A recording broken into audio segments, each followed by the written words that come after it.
your attention to is that there's two parts to the app. You'll see that one of the app is white and the other one is black. The white one is the one that you require, that it's the one you need for everything, and the black one is simply optional, and I'll go into that in a wee second. But if I tap on the white one here, you can see you're presented with any up and coming games that you have, your home screen where you can finish off your report, or you can build your games that you're starting, your full list of match reports that are going on. There's no limit to the amount of reports that you can have in one app.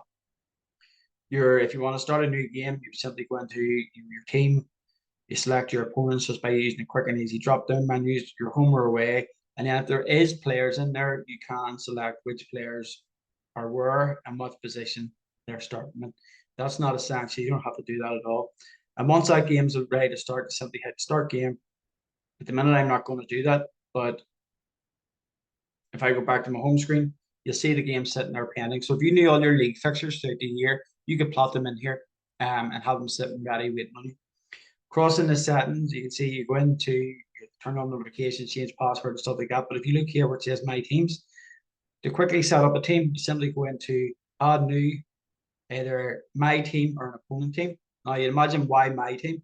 If you have a senior football team, an intermediate football team, or a junior football team, senior hurling team, a camogie team, a ladies football team, maybe even a minor team across all of those as well, and your club is looking to buy this up, it only requires one app for the whole club.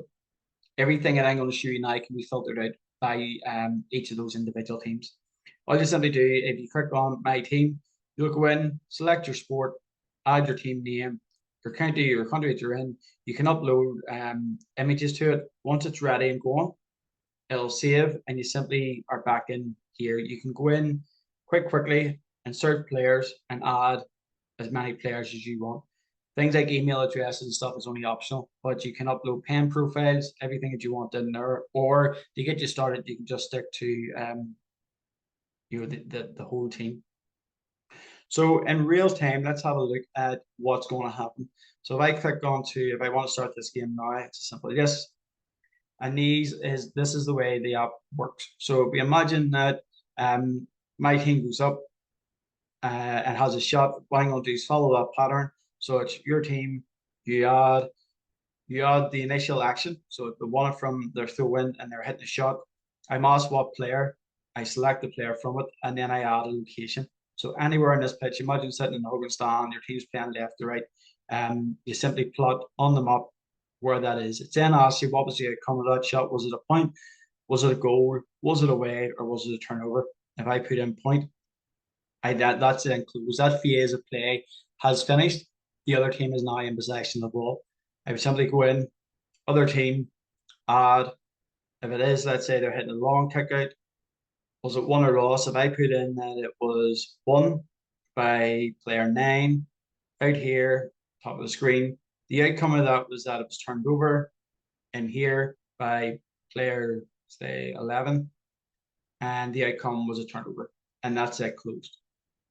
You go through phases of play just as you're watching the game that's going on. You have your team, all players, where you shot from, what the outcome was.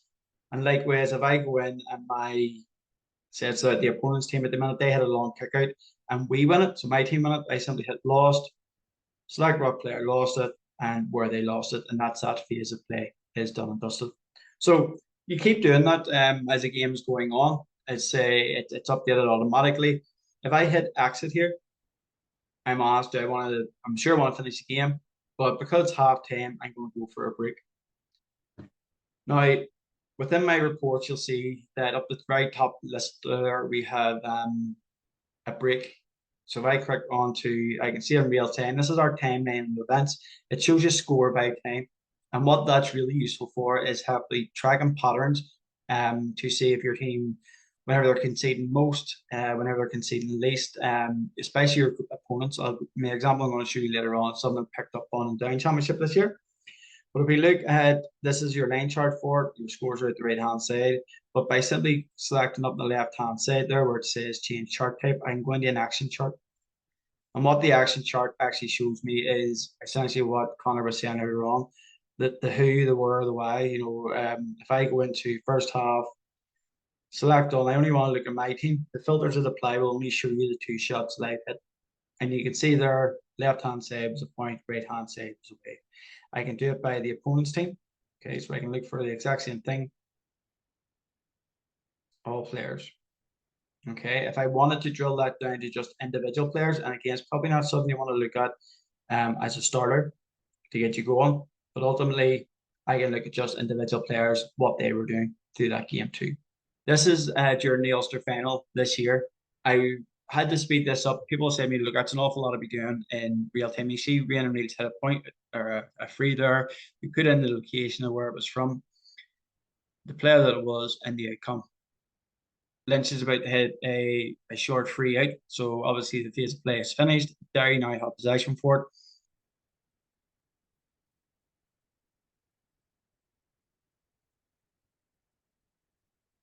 Kick out goes to the keeper's right hand side. It was a short kick out. It was one. And then whatever goes on in between here, I literally for this no interest in because they could have this ball for 4 or 5 minutes. I'm more interested around about how they're getting the ball and what their outcome of the ball is. So a shot comes in, effectively it drops short.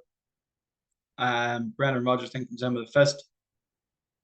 So the shot actually comes from inside the square at this stage. The outcome player was adjusted to Brendan Rodgers, and the outcome was a goal. And that's in real time how quickly that is. During a game of football, I'm able to collect 120 pieces of information. During a game of hurling, it's probably up around about the 150 mark. Okay. The unique part about this is that we now have the filtered information along with the information at the top. So I'll show you a real example in a minute, but this was actually in a championship game. This is Cargan against Dunloy. You can see Dunloy in the first half, everything else was going out the right hand side from all their players. In the second half, that's continued again. Keeper did go left for a few, but the rest of their shots and stuff were coming, which is the house that's rebuilt everything. The black app is simply a reporter app. And the reason we have 2 apps is that these talk to each other. The person who collected the information could be right up the back of the stand somewhere, and you could have a coach or a manager or someone else down on the line being able to see this information in real time. You don't need to be mic'd up, you don't need to be hooked up, you don't need to be with anybody. So effectively, you could have a player who is injured. They could be collecting the information, and you could have someone who's maybe your data analyst or someone who's used to looking at this type of information, watching this in real time and feeding it into the coaches that's going on. Let me just make sure I have the right game. So this is Kilcoo and Burn in the down final this year.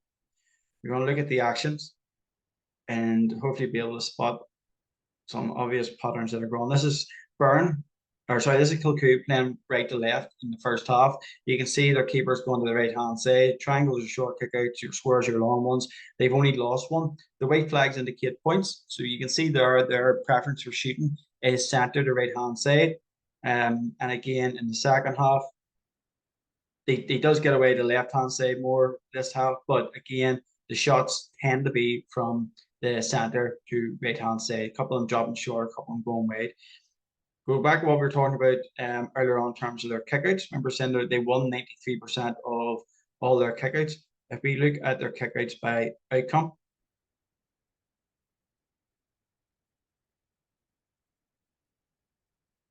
you can see all these markers that are going on, they've only scored, if you look at the right hand side here, they've only scored 1 goal, which is indicated by the green flag just in the penalty spot there. And then around about the 45, you have 2 white flags that indicate their scores from their own kickouts. So although they were winning 93% of their own kickouts, they only scored 3 scores from it. So where's the rest of their scores coming from?